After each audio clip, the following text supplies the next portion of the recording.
आज मैं आपके अर्थशास्त्र के अध्याय 2 अर्थव्यवस्था केंद्रीय समस्या उसके बारे में मैं आपको पढ़ा रही हूँ। अर्थव्यवस्था क्या है? अर्थव्यवस्था एक प्रणाली है जिसमें व्यक्ति एवं राष्ट्र जीविकोपार्जन करते हैं। जीविकोपार्जन का मतलब होता है हमारे जीवन को चलाने के लिए हमें कुछ चीजों की आवश्यकता होती है। अब हमें जीवन के लिए क्या आवश्यकता होती है? आप सबको पता है कि हमारे जीवन की कुछ मूलभूत आवश्यकताएं होती हैं जिनके बिना हम जीवित नहीं रह सकते। सिर्फ हम ही नहीं, इस पृथ्वी पर जितने भी व्यक्ति हैं, चाहे किसी भी देश में हो, सबकी कुछ मूलभूत आवश्यकताएं हैं। और वो आवश्यकता है हमारी रोटी, कपड़ा, मकान, अच्छा स्वास्थ्य, अच्छी शिक्षा। अब हमने कहा है कि हमारी जो आवश्यकताएं हैं, रोटी, कपड़ा, मकान, तो ये सब चीजें हमें कहाँ से प्राप्त होंगी? इसके लिए हमें कुछ ना कुछ तो काम करना पड़ेगा, तभी हम अपनी आवश्यकताएं पूरी कर सकते हैं। इसके लिए हमें कुछ ना कुछ काम, जैसे कि हर देश में हम अगर व्यक्ति है, एक किसान है तो किसानी का काम करेगा, एक व्यक्ति मजदूर है तो मजदूरी का काम करेगा, अगर कोई व्यक्ति डॉक्टर है तो वो डॉक्टर का काम करेगा, तभी उसको पैसे मिलेंगे, रुपए पैसे मिलेंगे और उनके द्वारा वो अपनी आवश्यकताओं की पूर्ति कर सकेगा। तो हर देश में हर व्यक्ति को अपनी इन आवश्यकताओं की पूर्ति के लिए कुछ ना कुछ काम करने होते हैं। तो जो हम ये काम करते हैं, अब मैंने बताया कि काम के द्वारा हम अपनी आवश्यकताओं की पूर्ति करते हैं। तो काम का मतलब कि सिर्फ एक ही काम से नहीं है। हमारे देश में करोड़ों व्यक्ति हैं और करोड़ों काम हैं। सब जैसे एक गांव में, तो क्या एक गांव में सारे व्यक्ति किसान हुए? ऐसा नहीं है। वहाँ किसान भी हैं, मजदूर भी हैं, सुनार भी हैं, अलग अलग तरह के हैं। तो इस तरह से देश में तो और भी कई लोग हो सकते हैं काम करने। तो काम करने के तरीके अलग होते, काम अलग होते हैं। तो ये जितने भी काम हैं, ये सब मिलकर हमारी अर्थव्यवस्था बनती है। लेकिन इनका तरीका हर राष्ट्र में अलग अलग होता है। तो अर्थव्यवस्था का मतलब है हमारा कि जो हम काम करते हैं, हमारे काम का तरीका एक प्रणाली है जिसके द्वारा हम रोजगार प्राप्त करते हैं। ठीक है बच्चों, अब हम आगे आते हैं अर्थव्यवस्था के लक्षण या विशेषताएं कि एक अर्थव्यवस्था जो होती है तो उसमें क्या विशेषताएं होती हैं। पहली एक विशेषता है व्यक्तियों का समूह। जैसे मैंने अभी आपको बताया था कि हम मानव जो है वो शुरू से एक समुदाय में रहता है। हम अकेले नहीं रह सकते। हम अगर 2 दिन के लिए अगर हमें जंगल में छोड़ दे तो हम अकेले नहीं रह सकते, ज्यादा दिन तक हम वहां जीवित नहीं रह सकते हैं। तो शुरू से मानव का एक स्वभाव है कि वो समूह में रहता है, एक झुंड में रहता है। हमने पशुओं को भी देखा है, पक्षियों को भी देखा है कि वो भी सब एक अपना समुदाय बनाकर रहते हैं। तो इसी तरह मानव एक समुदाय के रूप में काम करता है। तो और उस समुदाय अर्थव्यवस्था के लिए व्यक्तियों का समूह तो होना जरूरी है, लेकिन इसके लिए जरूरी है कि वो जो समुदाय है वो एक निश्चित भूभाग में निवास करे, एक जगह रहे। ऐसा नहीं कि एक व्यक्ति हम कह दें कि यहाँ इंडिया में है और एक व्यक्ति अमेरिका में है तो वो समूह बनेगा, नहीं, वो समूह नहीं। समूह के लिए है कि वो व्यक्ति पर्टिकुलर एक जगह पर रहे, जैसे एक गांव में रहे या एक शहर में रहे या एक देश में।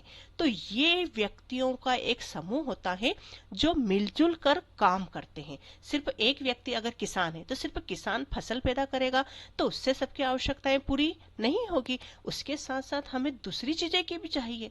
सिर्फ हम अनाज खा लेंगे तो फिर हमें हमारी वस्त्र की आवश्यकता कौन करेंगे? हमारी और भी बाकी आवश्यकता है तो उनकी पूर्ति कौन करेगा? तो अर्थव्यवस्था का सबसे पहला लक्षण है कि इसमें व्यक्तियों का समूह होता है जो अलग अलग काम करते हैं। अब इसकी दूसरी विशेषता है संसाधनों की सीमितता। संसाधन आप लोगों को पता होगा, आपने पिछली क्लासों में पढ़ा है। संसाधन का मतलब है कि जो प्रकृति ने हमें निःशुल्क प्रदान किए हैं, जैसे भूमि है, जल है, वन है, जिनकी सहायता से मनुष्य कुछ काम कर सकता है। अगर ये संसाधन नहीं होंगे तो चाहे हमें कितनी भी इच्छा, जैसे मान लीजिए अगर एक किसान है, अब किसान के पास अगर भूमि नहीं है तो चाहे वो व्यक्ति कितनी भी अच्छी फसल पैदा करना चाहता हो, जानता हो, कितनी अच्छी टेक्निक उसको आती है, लेकिन अगर उसके पास भूमि नहीं है तो वो काम नहीं कर सकता है। तो हमें अगर काम करना है तो हमें संसाधन की आवश्यकता होती है। और एक बात है कि सभी देश में कहीं भी हो, ये संसाधन जो हैं सीमित होते हैं, तो इन्हीं सीमित संसाधनों को हमें अपनी आवश्यकताओं के लिए उपयोग में लाना होगा। तीसरा है उपभोग की प्रक्रिया का संगठन। उपभोग की प्रक्रिया का संगठन का मतलब है कि अर्थव्यवस्था का जो मेन उद्देश्य है वो है मानव की आवश्यकताओं की संतुष्टि करना। अगर मानव की हमारी आवश्यकताएं नहीं होती तो हमें अर्थव्यवस्था या हमें किसी भी काम करने की आवश्यकता नहीं होती है। तो यह हमारी आवश्यकताएं हैं, या तो ये हमारे वर्तमान से संबंधित हो सकती हैं या ये हमारी भविष्य से संबंधित होती हैं। अब अगला पॉइंट है संस्थाएं।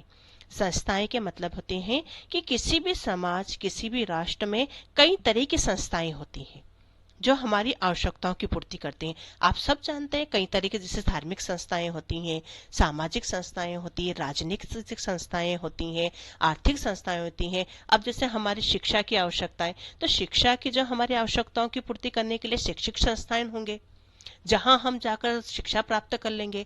अगर हम मंदिर में जाएंगे या अगर हम समाज में जाएंगे तो वो हमारी शिक्षा की आवश्यकताओं की पूर्ति नहीं करेंगे, इसके लिए शैक्षिक संस्थाएं बनी हुई है।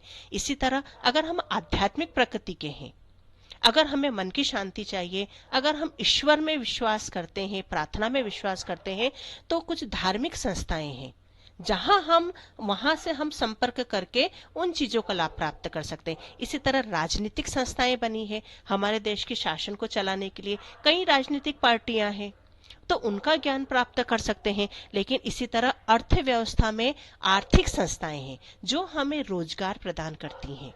तो अर्थव्यवस्था का अर्थशास्त्र में हमारी जो संस्थाएं से संबंधित होती हैं तो वो सिर्फ हम आर्थिक संस्थाओं का ही इसमें हम अध्ययन करते हैं। अगला है परिवर्तनशीलता। आप सबको जानते हैं कि हमारा स्वभाव परिवर्तनशील है। कल जो चीज हमें पसंद थी आज वो हमें कम पसंद है, और हो सकता है आने वाले दिन में तो वो हमें बिल्कुल भी पसंद ना हो, फिर हमें नई चीज की आवश्यकता हो जाती है। मतलब हमारा जो स्वभाव है परिवर्तनशील है। हमें जो बचपन में जो चीजें पसंद थी, बचपन में जिन खिलौनों से हम खेलते थे, कि आज भी हम उन खिलौनों को पसंद करते हैं? नहीं, क्योंकि हमारी जो रुचि है, हमारी जो आदत है वो हमारी बदलती रहती है। हमारा स्वभाव ही है परिवर्तनशील वाला।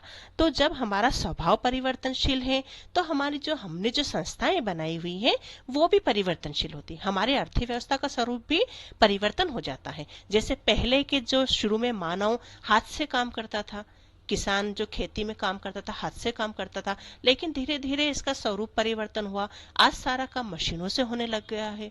इसी तरह अगर मैं छोटा सा उदाहरण दूं, घरों में हम सारा काम, पहले महिलाएं घरों में हाथ से काम किया करती थी, लेकिन आज सारे काम मशीनों से होने लग गए हैं। तो समय के साथ काम करने के तरीके में बदलाव आता है। अगर काम करने के तरीके में बदलाव आया तो हमारी अर्थव्यवस्था का भी स्वरूप बदल जाता है। अगला है समन्वित प्रणाली। समन्वित प्रणाली का मतलब वही है कि अर्थव्यवस्था में कई इकाइयां होती हैं और सब इकाइयां एक दूसरे के ऊपर निर्भर होती हैं। अगर हम बोले कि हम सिर्फ अपनी आवश्यकताओं की पूर्ति कर सकते हैं, हमें किसी दूसरे व्यक्ति की जरूरत नहीं है, तो ऐसा नहीं है। मैंने आपको पहले भी बताया कि मानव समाज में रहता है और हम मिलजुल कर रहते हैं, और मिलजुल कर रहने का कारण ये है कि एक व्यक्ति अपनी सारी आवश्यकताओं की पूर्ति नहीं कर सकता। जैसे मैंने आपको कहा था कि किसान है, किस छोटा सा उदाहरण, कि किसान अन्न पैदा कर सकता है, लेकिन अगर उसके बच्चे को शिक्षा प्राप्त करनी है तो किसान अपने बच्चों को शिक्षा नहीं देगा। उसके लिए उसको स्कूल की आवश्यकता होगी। अगर उसको कपड़े की आवश्यकता है तो जो कपड़े बनाते हैं कंपनियां, उनकी हमें आवश्यकता होगी। तो सभी एक दूसरे के ऊपर निर्भर है। अब जैसे मान लीजिए शक्कर वाला उद्योग है, तो शक्कर वाला उद्योग शक्कर कैसे बनाएगा? उसको गन्ने की आवश्यकता है, गन्ना कहाँ से प्राप्त होगा? किसान से प्राप्त होगा।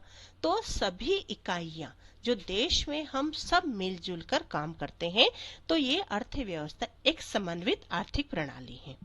ये तो हुआ हमारी अर्थव्यवस्था की विशेषताएं। अब मैंने आपको बताया था कि सभी देशों में काम करने के जो तरीके होते हैं वो अलग अलग होते हैं। तो इसी तरह अर्थव्यवस्था को के प्रकारों को टोटल 3 भागों में बांटा गया है। पहला है पूंजीवाद, दूसरा है समाजवाद, और तीसरी है मिश्रित अर्थव्यवस्था। अब पहली अर्थव्यवस्था है पूंजीवाद। पूंजीवाद आर्थिक प्रणाली में या पूंजीवादी अर्थव्यवस्था में उत्पादन के सभी साधनों पर बड़े बड़े पूंजीपतियों का अधिकार होता है। अब उत्पादन के साधन कौन से हैं? आपने 11th क्लास में पढ़ा है कि उत्पादन के 5 साधन होते हैं: भूमि, श्रम, पूंजी, संगठन और साहस। इन पांचों साधन जब मिलेंगे तभी किसी वस्तु का उत्पादन होगा। ये सिर्फ एक देश में नहीं, कहीं भी कभी भी किसी भी वस्तु का उत्पादन करना है, चाहे वो सुई हो चाहे एरोप्लेन हो, किसी भी वस्तु का अगर उत्पादन करना है तो इन पांचों साधनों की आवश्यकता होती है। जब तक ये 5 साधन नहीं मिलेंगे किसी भी वस्तु का उत्पादन नहीं होगा। तो जो पूंजीवादी अर्थव्यवस्था वाले देश हैं वहां पर इन उत्पादन के साधनों पर बड़े बड़े पूंजीपतियों का अधिकार होता है, जिनके पास प्रॉपर्टी ज्यादा होती है, निजी लोग जो होते हैं उनका इन पर अधिकार होता है। वो निर्णय लेते हैं कि हमारे देश में किन वस्तुओं का उत्पादन होगा, हमें कौन सी चीज बनानी है, कितनी मात्रा में बनानी है। वहां पर सरकार होती है, लेकिन सरकार का काम होता है सिर्फ देश के अंदर और देश के बाहरी रूप में सुरक्षा करना।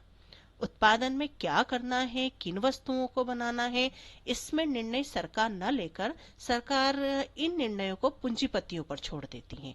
ये थी हमारी पूंजीवादी अर्थव्यवस्था। याद रखना बच्चों कि पूंजीवाद में उत्पादन के साधनों पर बड़े बड़े पूंजीपतियों का अधिकार होता है, वो ही देश के लिए निर्णय लेते हैं। अब इस पूंजीवाद की विशेषताएं क्या होती हैं?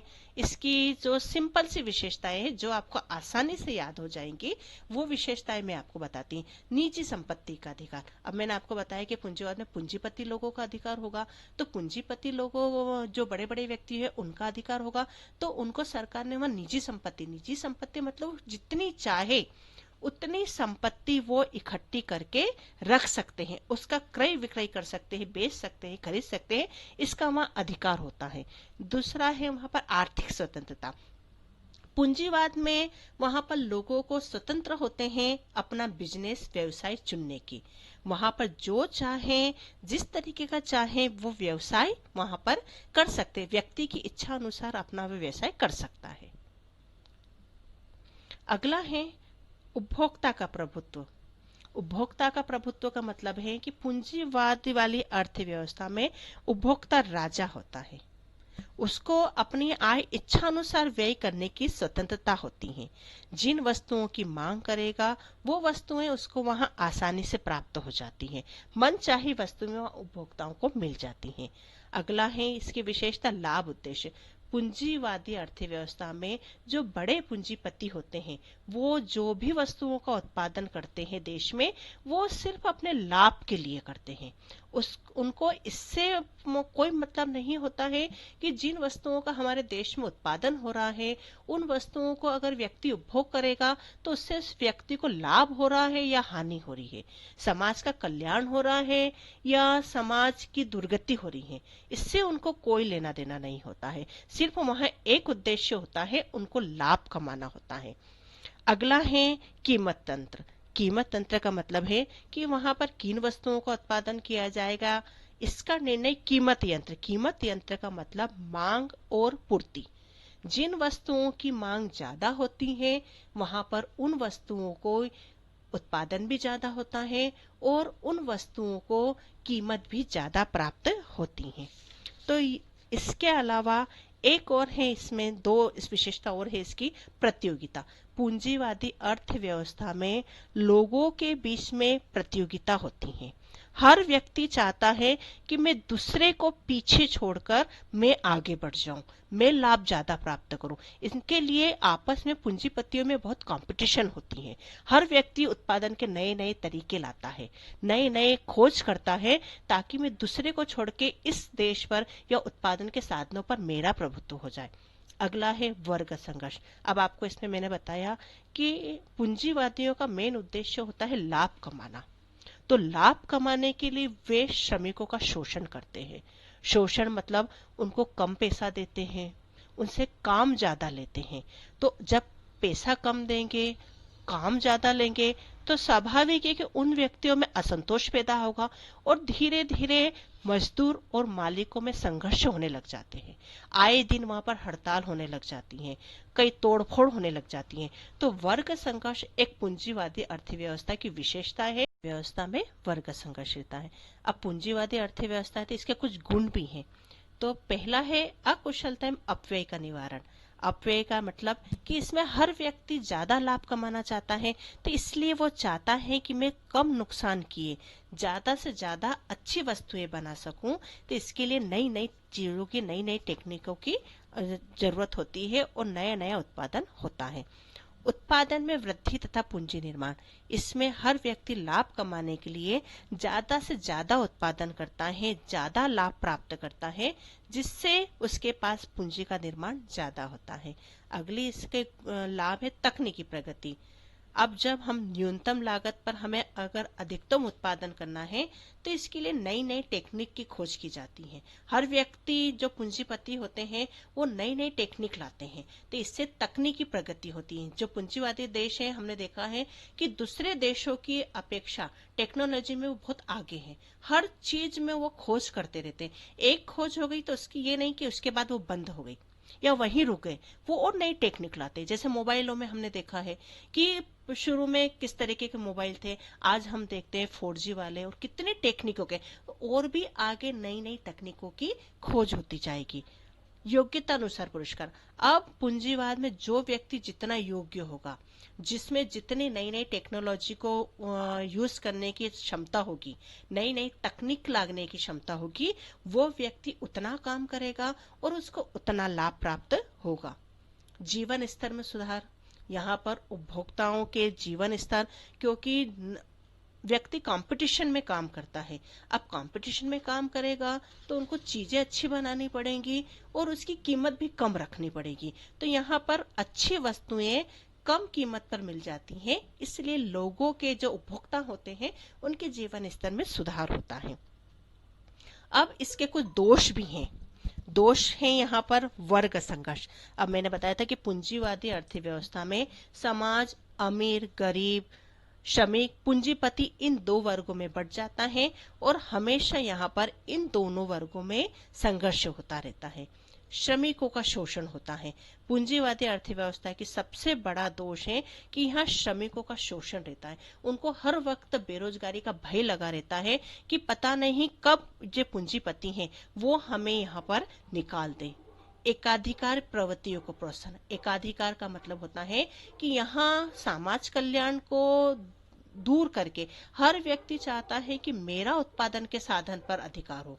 दूसरे लोगों को पीछे छोड़कर हर व्यक्ति अपना अधिकार स्थापित करना चाहता है। सामाजिक कल्याण की उपेक्षा की जाती है। यहाँ पर लोगों को कल्याण का ध्यान नहीं रखा जाता है। यहाँ व्यक्ति लाभ कमाने के लिए करता है। यहाँ किस चीज का उत्पादन हो रहा है उसका लोगों के ऊपर अच्छा प्रभाव पड़ेगा, बुरा प्रभाव पड़ेगा, ये चीज की पूंजीपति लोग नहीं सोचते हैं। यहाँ पर समाज का कल्याण नहीं होता है। अब अच्छा बच्चों, आप लोगों को ये पूंजीवाद और हमारा ये पूरा चैप्टर कंप्लीट हो गया है। आशा है कि आप लोगों को ये टॉपिक समझ में आ गया होगा।